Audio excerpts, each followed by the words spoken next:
এবং মিডিয়ার ভাইয়েরা, উপরে উপস্থিত আমার মা এবং বোনেরা, এবং বাইরে আসার সময় দেখে আসলাম অসংখ্য মানুষ বাইরে, রাস্তা প্রায় বন্ধ হবার জোগাড়। যারা হলে আসতে পারে নাই, বাইরে থেকে শুনছেন দেখছেন, সবাইকে জানাই সংগ্রামী সালাম এবং শুভেচ্ছা। আসসালামু আলাইকুম। আমি প্রথমে এই বিষয়টা আসার আগে দিনাজপুরবাসীকে একটু ধন্যবাদ দিতে চাই। কারণ হচ্ছে আমাদের পার্শ্ববর্তী রাষ্ট্র ভারতের সাথে বাংলাদেশের সীমান্তে 32টা জেলা কানেক্টেড।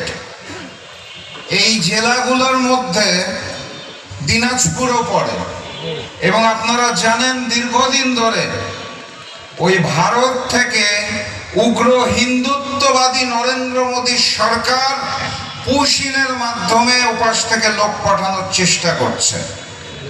এবং আমি খুব আনন্দের সাথে, গর্বের সাথে লক্ষ্য করেছি বাংলাদেশের ভারতের সীমান্তবর্তী অঞ্চল জেলাগুলো অন্যান্য জেলার মতো আমার প্রাণপ্রিয় দিনাজপুরের জনগণ সীমান্তরক্ষী বাহিনীর সাথে কাঁধে কাঁধ মিলিয়ে দিন রাত সীমান্ত পাহারা দিচ্ছে।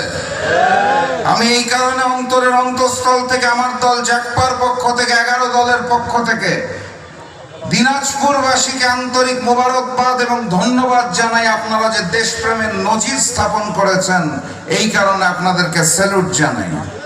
সংগ্রামী সাথী এবং বন্ধুগণ, বক্তব্য আসলে নতুন করে দেওয়ার কিছু নাই। এখানে দাঁড়িয়ে যারাই বলবেন একই কথা বলবেন, কিন্তু আমি অত্যন্ত আশ্চর্যের সাথে দেখলাম এই 2-3 দিন আগে ক্ষমতাসীন দল বিএনপির মহাসচিব, আমাদের পার্শ্ববর্তী জেলার মানুষ এবং সরকারের গুরুত্বপূর্ণ মন্ত্রী মির্জা ফখরুল ইসলাম আলমগীর হঠাৎ করে বলে উঠল যে বিএনপি বিপ্লবী দল না, বিপ্লবে বিশ্বাস করে না। শুনেছেন বোধহয় আপনারা কেউ কেউ। উনি জুলাই গণ অভ্যুত্থানের সময়ও বলেছিলেন যে এই আন্দোলনের সাথে বিএনপির কোনো সম্পৃক্ততা নাই, মনে আছে? এবং তারপর যখন ভোট আসলো, তখন ওনার নেতৃত্বেই বিএনপির নেতারা গর্জে উঠলো যে এই জুলাই গণ অভ্যুত্থান তারাই করেছে, তারা ছাড়া আর কেউ কোনো আন্দোলন করে নাই, বিপ্লব করে নাই। এখন ভোট শেষ, ক্ষমতায় আসা শেষ, জুলাই সনদকে বাস্তবায়ন করার আর কোনো ইচ্ছা নাই।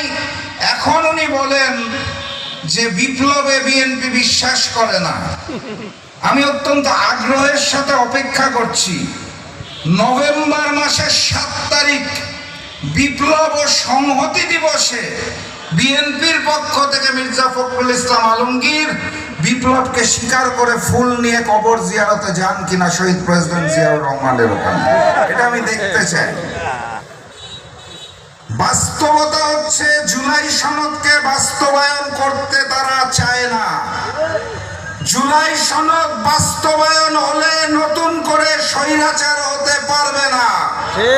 জুলাই সনদ বাস্তবায়ন হলে বিরোধী দল এবং মতকে আর দমন করা যাবে না। জুলাই সনদ বাস্তবায়ন হলে বাংলাদেশের স্বাধীনতা, সার্বভৌমত্ব নিয়ে ওই হিন্দুস্তান আর ছিনিমিনি খেলতে পারবে না। তারা জুলাই সনদ চায় না। এখন আমাদের করণীয় কি? আমাদের করণীয় খুব সাধারণ। সেটা হচ্ছে ওই জুলাই যেভাবে রাজপথে নেমেছিলাম, সামনের যেই জুলাই আসবে, যেই গণঅভ্যুত্থান আসবে, যেই বিপ্লব আসবে, সেইখানে আবারও কাঁধে কাঁধ মিলিয়ে রাজপথে নামতে হবে।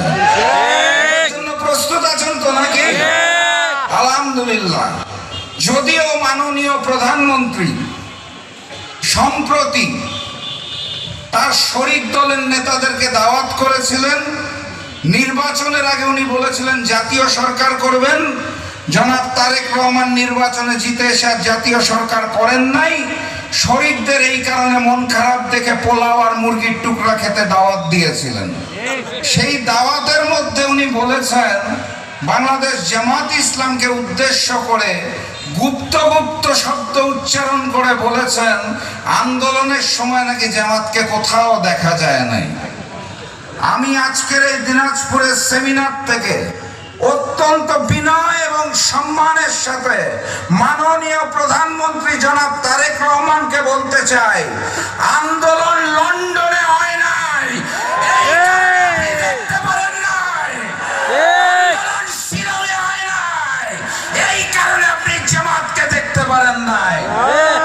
আন্দোলন হয়েছিল বাংলাদেশে, যাদেরকে বলছেন আন্দোলনে দেখতে পারেন নাই, দেশনেত্রী বেগম খালেদা জিয়ার বাসভবনের সামনে যখন বালুর ট্রাক রাখা ছিল, বিএনপির নেতা কর্মীদের দেখি নাই। সেদিন আন্দোলনের রাজপথে নেবে শিবিরের ছেলেরা শহীদ হয়েছিল। আপনি কাকে আন্দোলনে খুঁজেন? কার কথায় নাচেন? কোথায় কোথায় মুচলেখা দিয়ে দেশে এসেছেন? কাদের সন্তুষ্ট করার জন্য জুলাই সনদ বাস্তবায়ন করতে চান না? দেশের জনগণ সবই জানে এবং বুঝে। কথাবার্তা পরিষ্কার। আমিরে জামাত স্পষ্ট করে আমাদের বলে দিয়েছে আর একটি বিভাগীয় সমাবেশ বাকি আছে সিলেটে, আগামী পরশুদিন হবে। তারপরে উনি দেশবাসীকে আহ্বান জানিয়েছে চিরা এবং মুড়ির প্যাকেট রেডি করতে, কারণ বিভাগীয় সমাবেশ শেষ হওয়ার পর ঢাকায় মহাসমাবেশ অনুষ্ঠিত হবে ইনশাআল্লাহ। দিনাজপুরবাসী যাবে তো নাকি? প্রস্তুত আছে তো নাকি? শান্তিপূর্ণভাবে যদি জুলাই সনদ বাস্তবায়ন না হয় তাহলে কিভাবে আদায় করে নিতে হয় বাঙালির রক্ত দিতে জানে, আমরা আবারও আদায় করে নেব ইনশাআল্লাহ। এখানে 3 জন সম্মানিত সংসদ সদস্য আছে, আপনারা জানেন। তারা সংসদে বারবার চেষ্টা করছে অত্যন্ত বিনয়ের সাথে সম্মানের সাথে কথা বলে সরকারকে বোঝানোর জন্য। আর সরকার আমাদেরকে বলতে চায় তারা অক্ষরে অক্ষরে জুলাই সনদ বাস্তবায়ন করবে। শুনেছেন তো আপনারা? আমরা জানতে চাই কোন অক্ষরে বাস্তবায়ন করবেন, কার অক্ষরে বাস্তবায়ন করবেন? বিএনপির অক্ষরে জুলাই সনদ হবে না, হিন্দুস্তানের অক্ষরে জুলাই সনদ হবে না, গণভোটের গণরায়ের আলোকে জুলাই সনদ বাস্তবায়ন করতে হবে। এর কোনো বিকল্প নাই।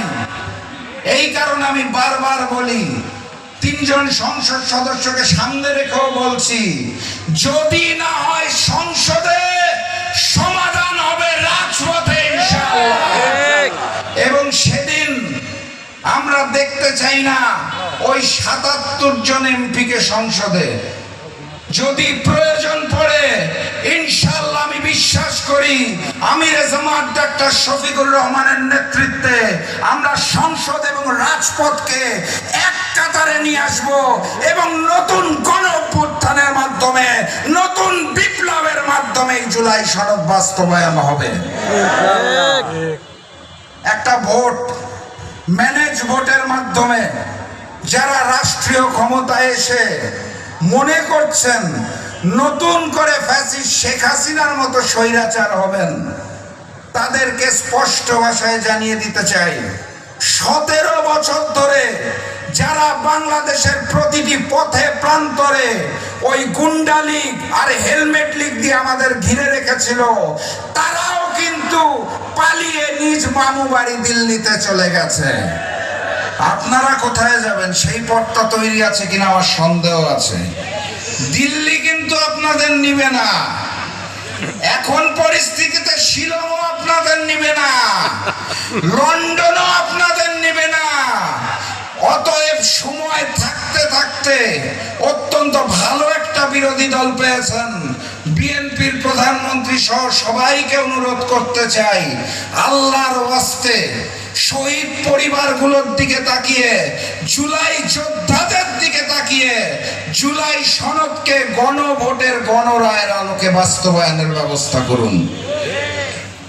আর সেটা যদি না হয় তাহলে আমি বিশ্বাস করি সকল শহীদ পরিবারও এবার রাজপথে নামবে।